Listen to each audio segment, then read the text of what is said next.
Tuh, udah tiganya Nina. Lah gua. Dok, mungkin hari Senin nanti adalah pemeriksaan lanjutan dari Richard Lee. Akan hadir lagi kah dok seperti beberapa hari yang lalu? Sebelum kita ngebahas soal itu, sebenarnya kalian wartawan tahu nggak sih dia tuh wajib lapor datang 2 kali seminggu di PMJ kemarin minggu ini. Kalian tahu kan? Dia wajib lapor 2 kali seminggu. Kalian nggak ini sih mata-matanya nggak ada ya? Dia datang ke PMJ untuk wajib lapor 2 kali seminggu. Berarti saat pemeriksaan kemarin itu diharuskan oleh penyidik Wajib lapor 2 kali seminggu dan dia datang. Selama berapa lama, Dok? Ya dokter sih harapkan sampai minggu depan dan dia langsung ditahan sih. Jadi nggak perlu ada wajib lapor. Tapi akhirnya Senin besok dia akan lanjut pemeriksaan untuk sisa dari pertanyaan yang Ceritanya kemarin. sih seperti itu, yang di preskon sih seperti itu. Mungkinkah Dok nanti dia akan langsung ditahan atau seperti apa nih yang Dok? Kalau dokter sih akan terus mengawal seperti apa yang dikatakan oleh Bang Reonat pada saat itu ya. Bang Reonat bercerita bahwa akan bahwa meminta dokter untuk ikut mengawal ya di situ atas permintaan Bang Reonat. Jadi bagaimanapun juga dokter akan ikut mengawal untuk pemeriksaan di tanggal 19 nanti, besok hari Senin. Berarti dokter tetap akan hadir seperti yang kemarin Insya ya? Allah akan hadir. Apa yang membuat dokter akhirnya kemarin sampai jam 3 subuh terus nanti hari Senin juga datang? Sebenarnya sih keinginan dokter itu agar dia berani berbicara dengan dokter di hadapan media. Jadi jangan mengajak dokter ketemu di balik layar. Seperti itu. Dokter inginnya ketemu di depan jurnalis. Ya, apa yang ingin dia katakan, katakanlah di depan dokter, di depan jurnalis. Jika dia ingin damai dengan dokter, katakanlah di depan jurnalis. Seperti itu. Jadi jangan mengajak dokter sembunyi-sembunyi ketemu di belakang. Ya, jadi jangan, karena nanti akan ada fitnah. Seperti itu. Dok, berarti setelah pemeriksaan hari yang beberapa hari yang lalu sampai subuh itu dia ada berusaha buat ketemu sama dokter berarti? Sebelum itu pun sudah ada. Sebelum itu pun sudah ada, sampai kemarin juga Bang Hotman menghubungi dokter. Apakah mungkin ada perdamaian? Dan dokter katakan tidak akan ada perdamaian sebelum ratusan miliar uang masyarakat yang dia ambil dikembalikan ke masyarakat. Itu hak masyarakat. Seperti itu. Oke. Dok, Iya, ya. Dok, terkait mungkin yang di Polres Selatan itu kan kemarin sempat ditunda juga ya dok ya? Betul, jadi dokter minta penundaan di tanggal 22. Mungkin alasannya seperti itu dok? Ya karena dokter kemarin kan melihat dia juga meminta penundaan dari tanggal 23 Desember 2025. Dia meminta penundaan di tanggal 7 Januari 2026. Ya, padahal dia undang-undangnya itu kan di ancamannya 12 tahun plus 5. Ya, dia bisa melakukan penundaan, begitupun dengan dokter. Dokter juga meminta penundaan. Jadi kita meminta hal yang sama, keadilan yang sama. Jadi bukan mangkir, tapi meminta penundaan sesuai dengan apa yang dia lakukan sebelumnya. Seperti itu. Jadi dokter cuma meminta keadilannya aja. Dok, berarti salah satu-satunya jalan damai asalkan DRL mengembalikan uang. Itu aja dok syaratnya? Betul, betul. Dok. Dari awal juga sudah jauh sebelum ini. Dari mulai awal pelaporan, dokter sudah menyampaikan ke dokter Oki sebagai sahabatnya. Dokter sudah menyampaikan jika memang ingin damai, ya bukan ke dokter ganti ruginya, tapi ke masyarakat yang sudah dia rugikan.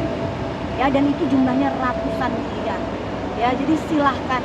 Dan salah satunya lagi juga dokter meminta dia agar dia membayar pajak yang sudah tidak dia bayarkan 3 tahun kebelakang. Kerugian negara itu mungkin mencapai 1 miliar. Jadi selama ini dia membuat konten pamer Rolls Royce-nya dia 20 miliar. Pada saat dia membayar pajak mendaftarkan di tanggal 10 November 2025, harga yang dia tulis di situ adalah 8 miliar. Ya.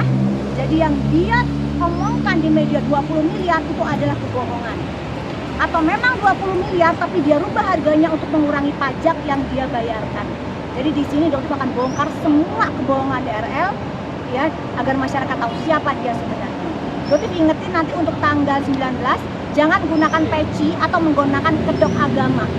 Ya, jangan gunakan peci hanya untuk mendapatkan simpati masyarakat muslim Indonesia. Karena dokter tahu sebenarnya DRL tidak pernah menjadi seorang muslim. Itu hanya kedok untuk mendapatkan simpati masyarakat.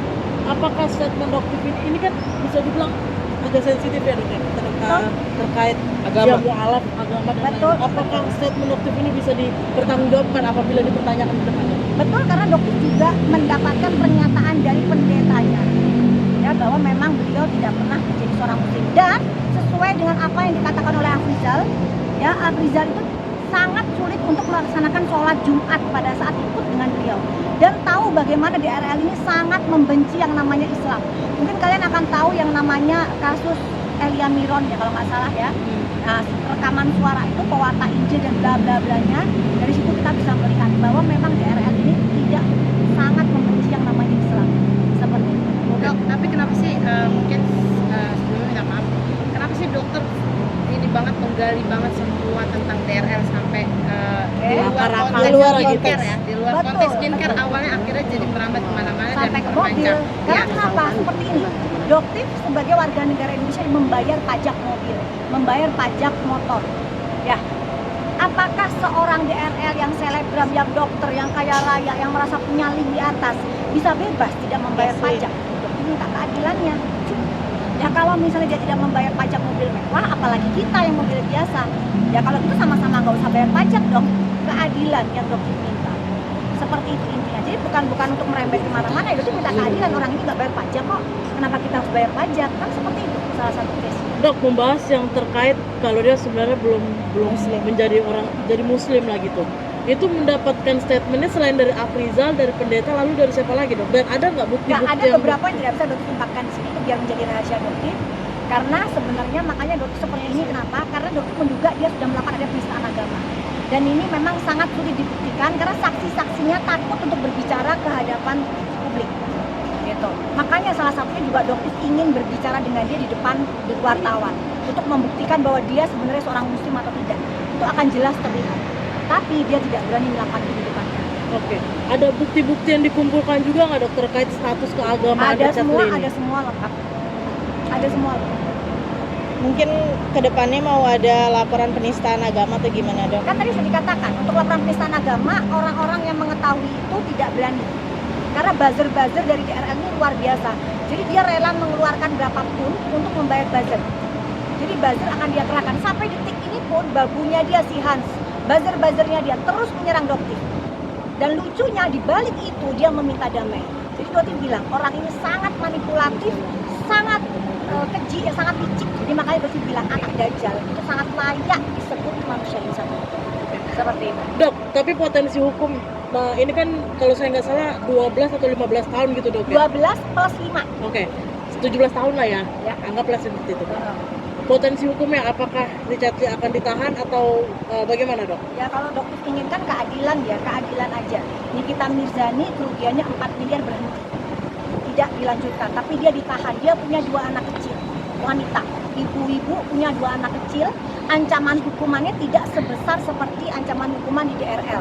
Jadi kalau misalnya tidak ditahan, Dokter menanyakan ada apa dengan hukum di negara Indonesia. Seperti itu. Tapi dokter juga menyandang saat maaf ya dok ya, tersangka. Betul, tersangka dengan undang-undang pencemaran nama baik yang diduga dikondisikan oleh saudara DRL. Dan kalau memang Dokter merasa bersalah, Dokter nggak akan ada di sini ketemu sama kalian semua. Ya, karena Dokter akan senang hati membuka itu semua. Bagaimana proses yang diduga dikondisikan menjadikan Dokter sebagai tersangka di Polres Jakarta Selatan.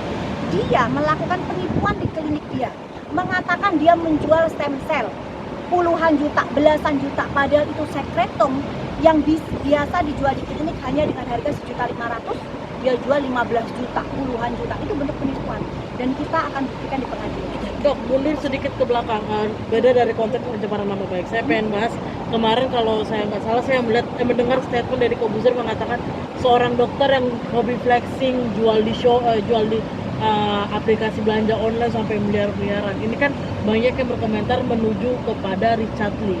Ini seperti apa dok? Sebenarnya nggak cuma sama satu dokter gitu. sesama DRL ya, sebenarnya tujuannya nggak ke DRL, tujuannya itu bisa juga ke DRG, 2 orang ini.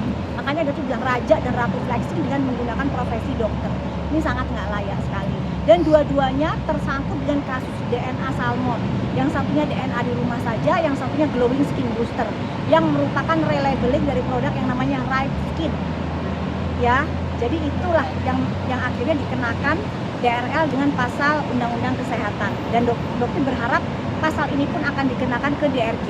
Seperti itu. Berarti status sama-sama kalau dibilang kayak sama-sama tersangka juga dok, dokter dan dokter DRL. Betul, kita sama-sama. Betul, yang kemarin kan dokter kan sempat di framing seolah-olah dokter tersangka. Nanti pun semua akan menjadi tersangka. Cuma yang dokter sayangkan, kenapa di Medan nggak berjalan? sampai detik ini. Kenapa? Karena memang yang melaporkan Doktif adalah seorang justiper. Ya, jadi nggak akan mungkin juga berjalan karena itu fakta, dikondisikan dugaannya Doktif. Jadi semua ini pengkondisian karena apa yang Doktif sampaikan itu fakta. Ya, pada saat Doktif menyampaikan fakta itu nggak bisa dikenakan pasal apapun karena itu membongkar kedok kalian semua para mafia skincare Indonesia. Tapi mereka punya uang. Jadi yang Doktif lawan ini adalah uang. Mafia perskincare yang uangnya nggak berseri. Dari mana uang itu didapatkan? Dari kalian masyarakat Indonesia yang mudah ditipu, yang mudah diberikan tontonan-tontonan flexing, ya dengan gaya hedon mereka. Nah itulah pangsa pasar mereka. Ya, jadi hati-hati itu aja. Oke? Kira daerah akan ditahan atau gimana ini dok? Prediksi dokter. Kayaknya nggak usah diulang-ulang lah ya, kan kita udah sama ya. Dokter sih berharap dia bisa ditahan sesuai dengan keadilannya aja. Dok, saya penasaran saat Doktif ada di Polda sampai tengah subuh, apa yang Doktif bicarakan? Ada nggak kayak ngomong gitu sama DRL walaupun tidak ditanggapi oleh DRL? Ada yang disampaikan dok? Nggak ada sih, karena memang sebelumnya saudara lawyernya yang bisa mendekati Doktif di ruang lobby situ, dan Doktif katakan tidak akan ada perdamaian. Jadi pada saat itu memang lawyernya mendekati Doktif untuk bagaimana jika ada perdamaian seperti itu kan. Nah Doktif, kita lihat aja perbuatannya dia, bagaimana responnya dia ke Doktif. Dan kalian lihat sendiri pada saat dia keluar tidak ada respon ke Doktif. Ya, jadi itu membulatkan tekad Doktif tidak akan ada yang namanya perdamaian. Oke? Dok, untuk pemeriksaan tanggal 22 nanti ini bagaimana dok? Ya, kita serahkan saja kepada penyidik, kita percayakan kepada penyidik, yang jelas penyidik tegak lurus, itu aja, merah putih. Salah-salah, benar-benar. Ya, pihak PMJ saat ini Doktif apresiasi ya kepada Pak Ade Syafri yang sudah berpindah jabatan, naik jabatan di Mabes, terima kasih banyak. Sekarang kepada Bapak Asep Edi sebagai Kepala Kapolda Metro, Doktif apresiasi luar biasa. Sekarang Doktif juga menanyakan bagaimana ketegasan dari Dir Krimsus Polda Metro Jaya, Pak Ade, Pak Sitepu ya kalau nggak salah Bang Sitepu. Bang, mohon tegak lurus, tegakkan keadilan seadil-adilnya. Tidak ada di sini yang namanya kebaluan. Oke? Ya. Pesan-pesannya dok terakhir dok. Buat Ada pesan-pesannya buat DRL. Jalani aja prosesnya. Dokter cuma bilang sama kamu hati-hati terhadap akun-akun buzzer yang Dokter juga kamu biayai semua. Karena itu akan Dokter laporkan di Mabes Cyber Koloni. Oke?